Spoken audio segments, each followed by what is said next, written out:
everyone, this is me, Jyotika Bedi. I'm the founder of Happiness is Love. Have you heard someone tell you, stop worrying? This is something we all heard, but the question is, how should I stop worrying? What are the tools? What are the techniques? How can I help myself, especially in those moments when I know that I'm worrying, but I don't know how to help myself?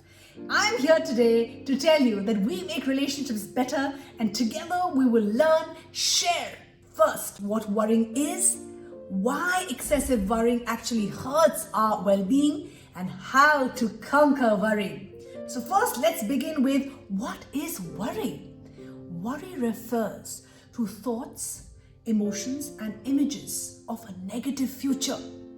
People may worry about a real or imagined future event. I do too, I'm sure you do too. And the problem really is that we all sometimes live either in the past or in the future.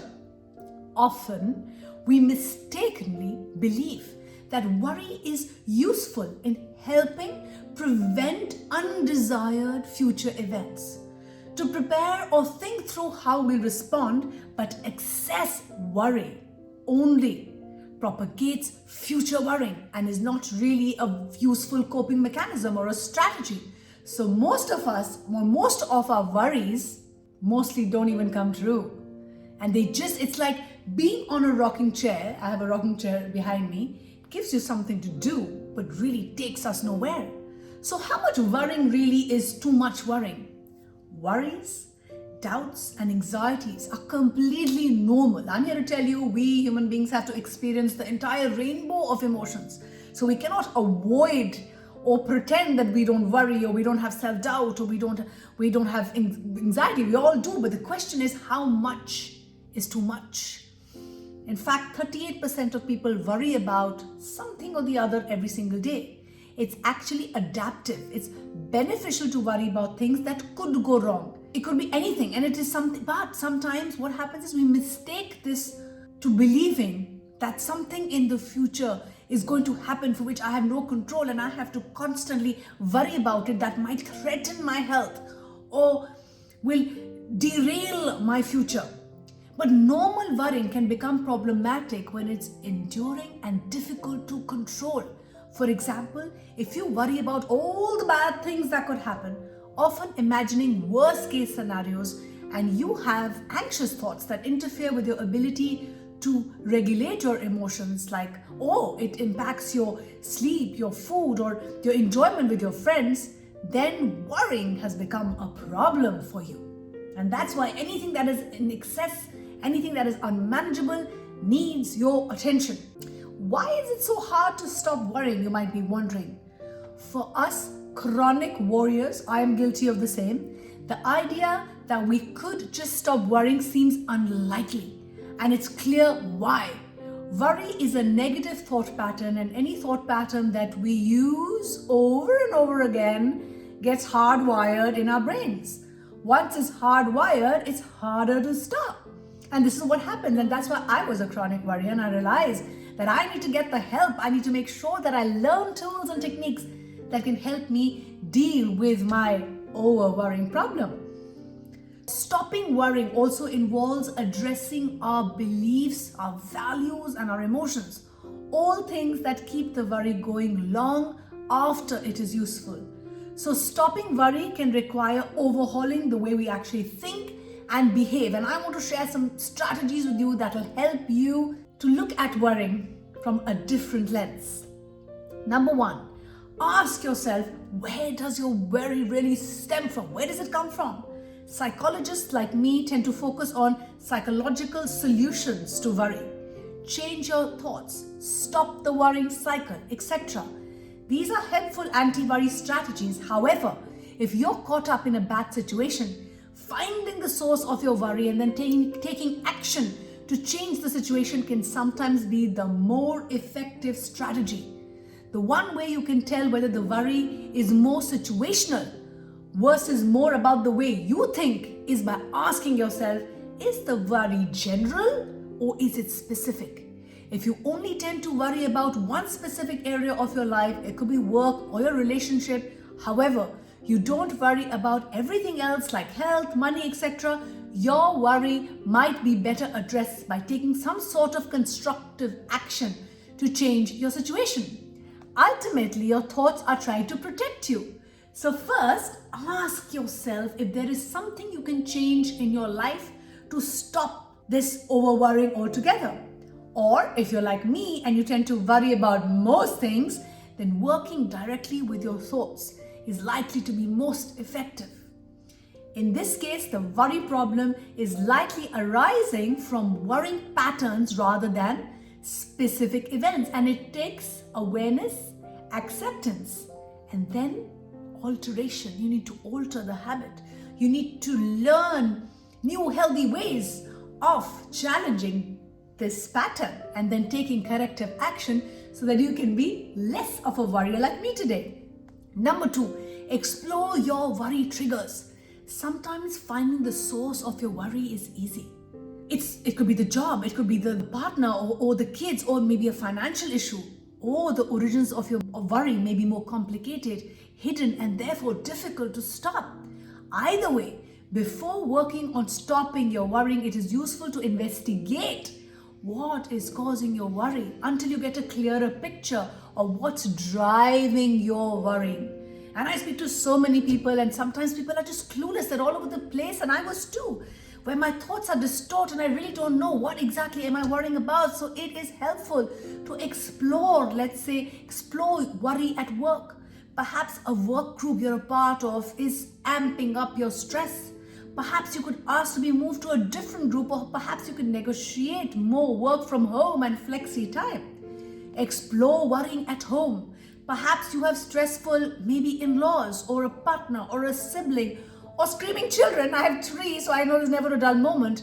Have you considered learning assertion, learning assertive communication?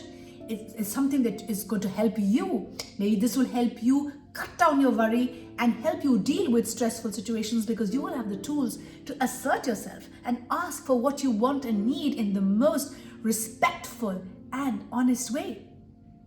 Once you've done what you can to change the worrisome situation, which in many cases may not be much, believe me, it's time to start working on your worrying thoughts.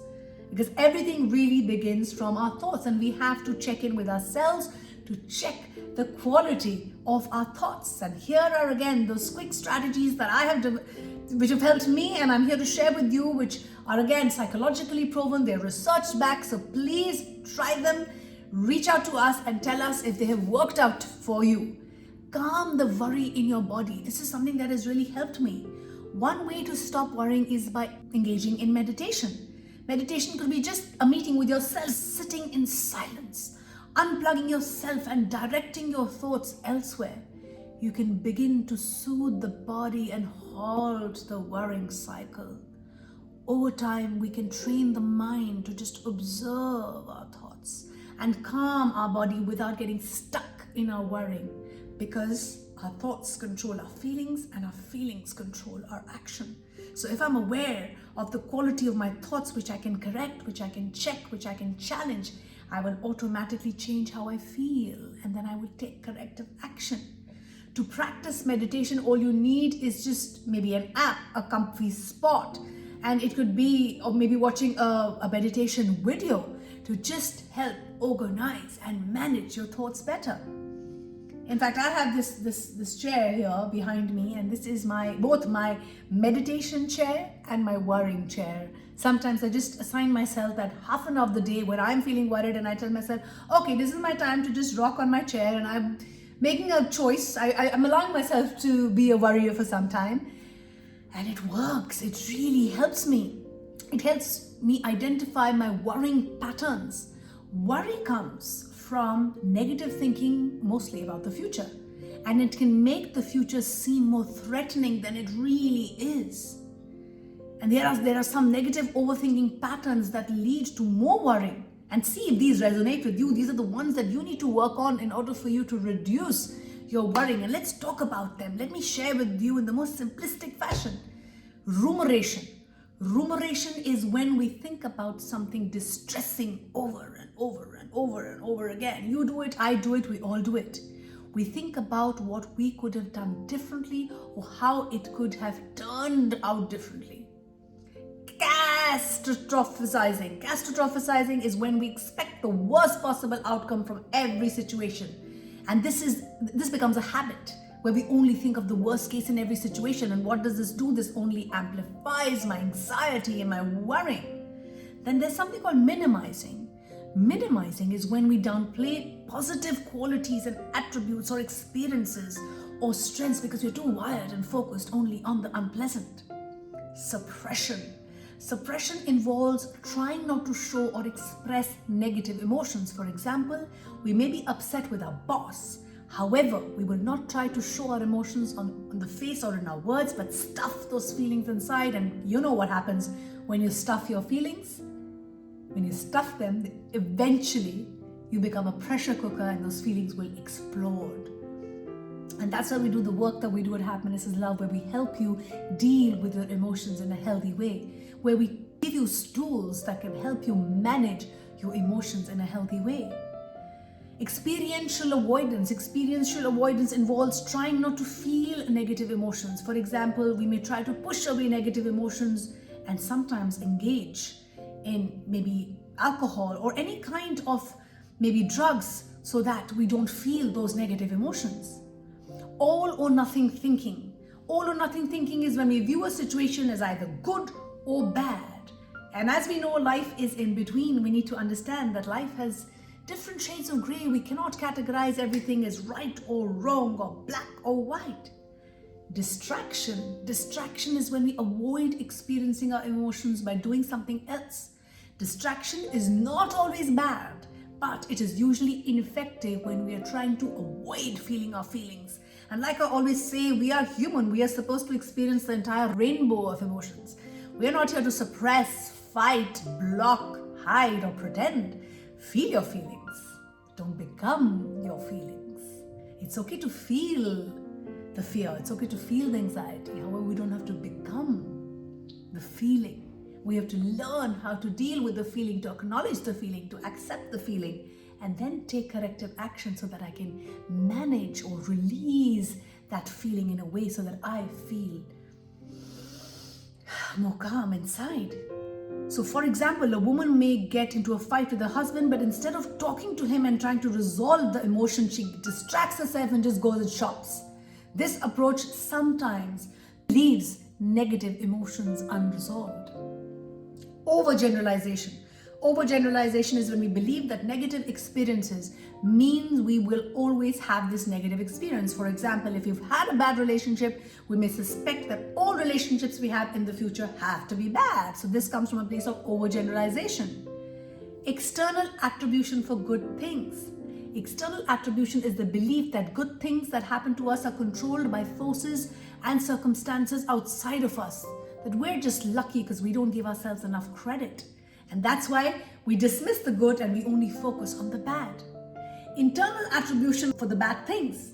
Internal attribution is the belief that the bad things that happen to us are controlled by us. It's our fault that bad things happen. And one thing that I'm guilty of that I want to share with you is mind reading. Mind reading is when we think we know what others are thinking about us, but we haven't actually asked them. So we're coming from a place of assumption. It's just a hunch, and I'm not even asking the other person, but I am being very smart and thinking, I am a good mind reader. I know exactly what the other person is thinking, and this is a trap. Next, self-criticism. Self-criticism is when we beat ourselves over and over again for the smallest mistakes.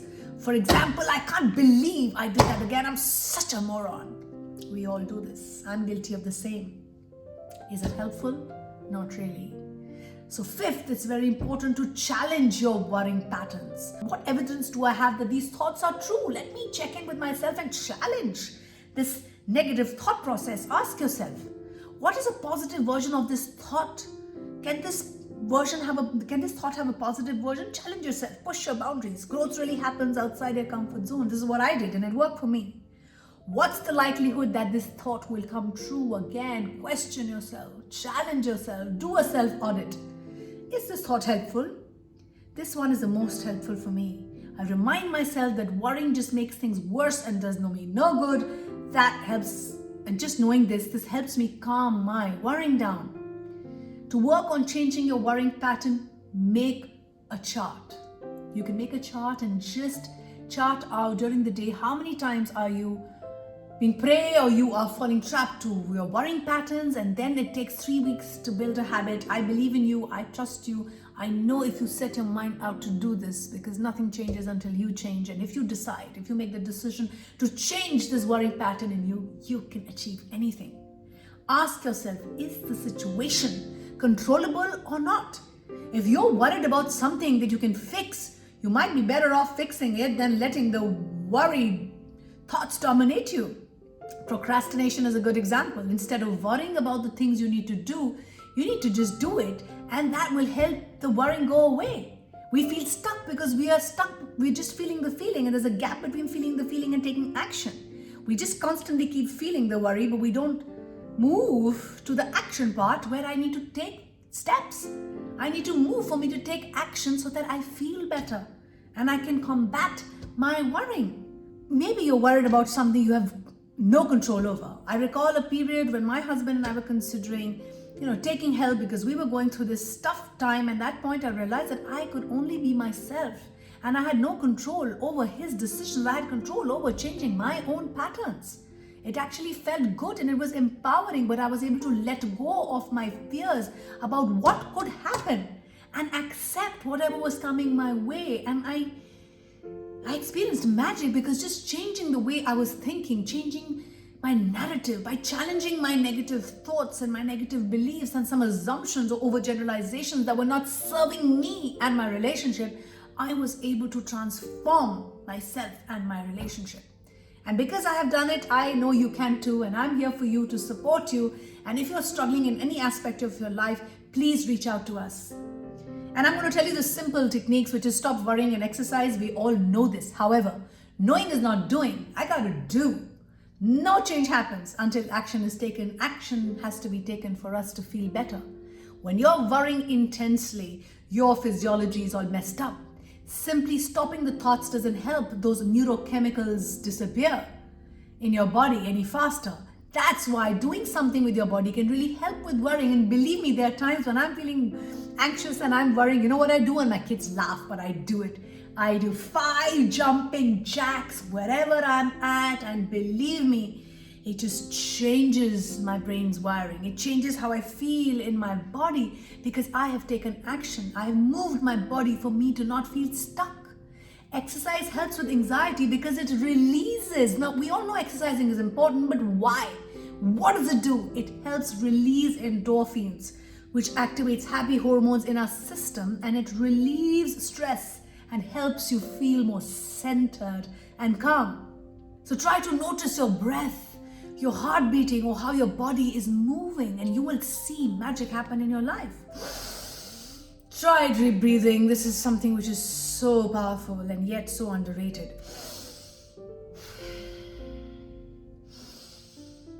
Just 5 breaths. Just inhale positivity and just exhale out whatever you're feeling. Just take it out.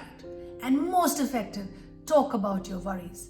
Talking with trusted friend or counselors or video call, even just chatting with someone can help you gain more perspective and help you challenge your thoughts. Keeping worrying suppressed, or you sometimes may be feeling overwhelmed because you're keeping it inside you. Just be cautious. We are here for you. If you are finding it difficult and you feel that you have no one to talk to, please reach out to us. Set a time limit on your worrying. This is what I do. When I sit on the chair and I tell myself this is my worrying time, make sure you set a limit on your worrying. If you're not careful, worrying can suck up a lot of time. Like I said, it's like sitting on a rocking chair. It gives you something to do but takes you nowhere. By setting a time limit on your worrying, you allow yourself some time to worry, and then you tell yourself it's time to let go. During this time, you could write down your worries. Then can trick your mind, letting it know it doesn't have to think about the worrying anymore and can go on with life and take action. You can go over your past worry list and cross out the things that no longer bothering you or didn't turn out as bad as you thought. This can help teach your brain that these worries weren't really necessary at all. I hope this video has helped one and all. I really enjoyed sharing my experiences and tools with you. I hope they are useful to you. If yes, please reach out to us. Give us your feedback. Tell us your success stories. Tell us if you're struggling with any aspect of your life. We are here because we care, and we at Happiness believe that together we are building a better, kinder, happier, and a less worrying generation. Thank you for all the love and support. Keep smiling, keep shining, keep inspired.